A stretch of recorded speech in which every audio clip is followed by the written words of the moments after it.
Welcome to Democracy Now!, democracynow.org, the War and Peace Report. I'm Amy Goodman. Two warring factions of Sudan's military have announced a 72-hour ceasefire coinciding with the start of the Muslim holiday of Eid al-Fitr. Despite the announcement, residents of Sudan's capital, Khartoum, and neighboring cities report gunfire and shelling have continued. The World Health Organization reports at least 413 people have been killed and more than 3,500 others injured in the week since fighting erupted between Sudan's army and the Rapid Support Forces paramilitary group. Earlier today, Sudan's top general and de facto ruler, Abdel Fattah al-Burhan, made his first public remarks since the fighting broke out.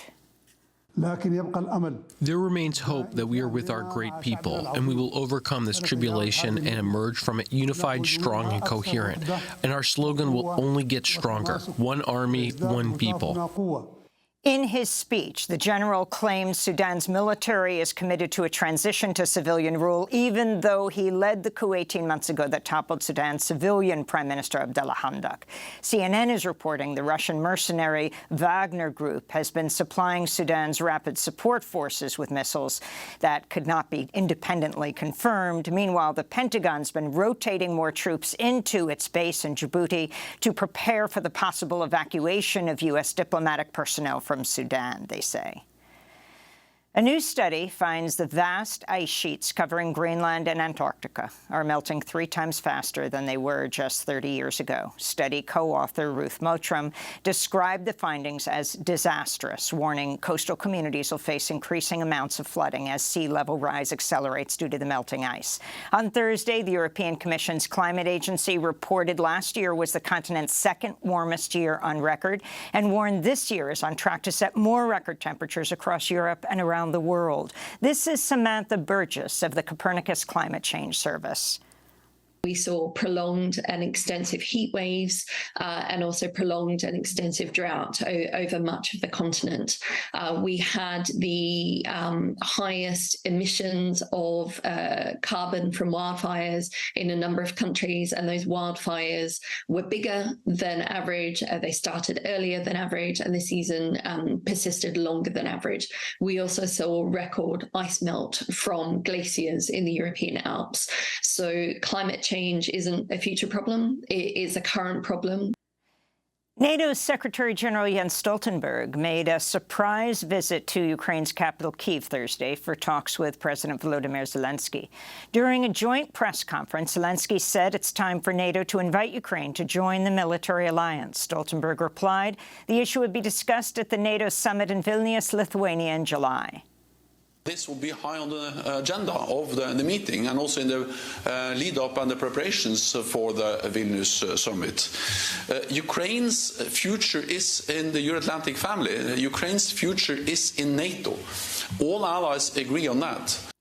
This week, Ukraine received U.S.-made surface-to-air Patriot missile systems for the first time. Meanwhile, Russian officials have admitted a Russian warplane bombed the city of Belgorod near Ukraine late Thursday after it accidentally fired a weapon. Russia's defense ministry said some buildings have been damaged, but no one was injured in the blast, which left a huge crater in the street near several apartment buildings.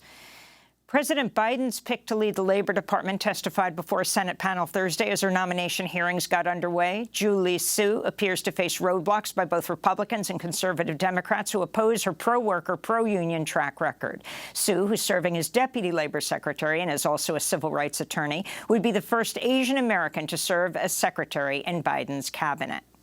After law school, I spent nearly 2 decades representing workers. What I learned is that too many people still work full-time, year-round, and live in poverty. Too many are denied a fair day's pay for a fair day's work. At the same time, I learned that working people, when given a chance to organize, to be heard, not only make things better for themselves, but help to bring the American dream within reach to those around them. In Uganda, President Yoweri Museveni has refused to sign into law a draconian anti-LGBTQ bill, which allows for the death penalty in some cases and criminalizes even identifying as gay. Instead, the president urged the Ugandan parliament to make the legislation even harsher. He made the announcement Thursday as he praised lawmakers for their efforts and rejected international pressure to undo the controversial measure. The intensifying violence against the LGBTQ community has forced many to flee. This is a Ugandan photographer and LGBTQ activist speaking from Johannesburg, South Africa. Queer people can't get medication, queer people can't get education, and at the moment there is a lot of mob justice that is happening, beating people up, killing people. Suicide rates are also rising because, again, within the crisis of this is traumatic. You know, many people can't really handle that. So before the government kills you, people are killing themselves.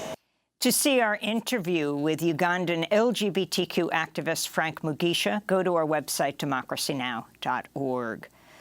Back in the United States, the Republican-controlled House has passed a bill that would ban transgender women and girls from competing in sports at schools and colleges that receive federal funding. The measure has no chance of passing the Democratic-led Senate, while the White House said President Biden would veto the bill if it made it to his desk. Bans on transgender athletes are being challenged by the ACLU in Idaho, Tennessee, and West Virginia. This week, North Dakota became the latest state to enact a law criminalizing gender-affirming care for minors. Over 450 bills attacking the rights of transgender people have been introduced in state legislatures nationwide.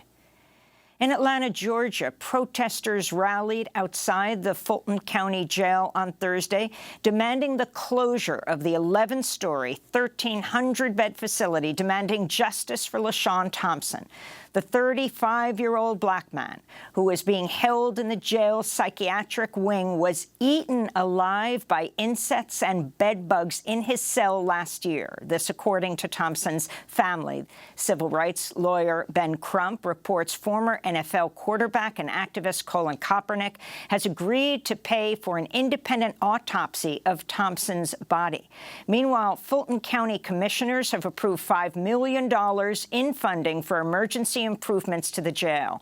Thompson's family and local activists are calling on the Department of Justice to launch an investigation.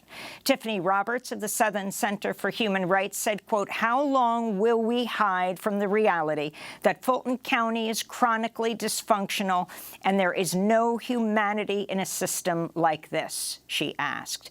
To see our Democracy Now! Broadcast exclusive interview with the family attorney as well as LaShawn Thompson's brother and sister, go to democracynow.org. Oklahoma's Court of Criminal Appeals has denied the latest request by death row prisoner Richard Glossip for a new trial, paving the way for his execution May 18th. Thursday's ruling came after Oklahoma's Attorney General asked for Glossip's 1998 murder conviction to be vacated in a decades-long case in which Glossip narrowly escaped execution 3 times. Glossip has always maintained his innocence. Mike Lindell, the CEO of MyPillow and staunch Trump ally, was ordered to pay $5 million for losing his 2021 Prove Mike Wrong challenge after a computer forensics expert showed that there was no Chinese interference in the 2020 election, as Lindell had claimed. An arbitration panel found Robert Zeidman, a Republican who twice voted for Trump, disproved Mike Lindell's data, which he called manufactured and bogus. SpaceX is claiming success after the first launch of its massive new rocket dubbed Starship. The 2-stage prototype lifted off Thursday morning from SpaceX's sprawling base on Texas' Gulf Coast near the U.S. border with Mexico, becoming the largest and heaviest machine ever to fly under its own power. At least 6 of the rocket's 33 engines failed during flight, and the vehicle self-destructed over the Gulf of Mexico about 4 minutes after liftoff. Residents of Port Isabel near the launch site reported particulates rained down on their neighborhoods. The fiery end to the launch was the latest in a series of explosions around SpaceX launch site near the Lower Rio Grande Valley National Wildlife Refuge. After headlines, we'll go to Brownsville, Texas for the latest. BuzzFeed News is shutting down. The announcement was made by BuzzFeed CEO and co-founder Jonah Peretti in an email to staff where he said the company is laying off 15% of its employees across multiple divisions. HuffPost, which BuzzFeed acquired in 2020, will now be the company's sole news brand. This came on the same day the digital news media company Insider, formerly known as Business Insider, said it would cut 10% of its workforce. And in Chile, President Gabriel Boric announced he is moving to nationalize his country's lithium industry. Chile has one of the largest lithium reserves of the world. It is a mineral that, being in bus and electric cars, energy storage, batteries, is key in the fight against the climate crisis and in the fight against climate change. This is an opportunity for economic growth that will be difficult to beat in the short term. Any private companies extracting lithium will have to partner with the state, which will hold majority stakes in new production contracts. This comes as environmental activists this week protested Chile's approval to extend Anglo-Americans' copper mining activities in the Andes, which advocates say threatens a nearby glacier and the area's water supply. And those are some of the headlines. This is Democracy Now!, democracynow.org, The War and Peace Report. I'm Amy Goodman.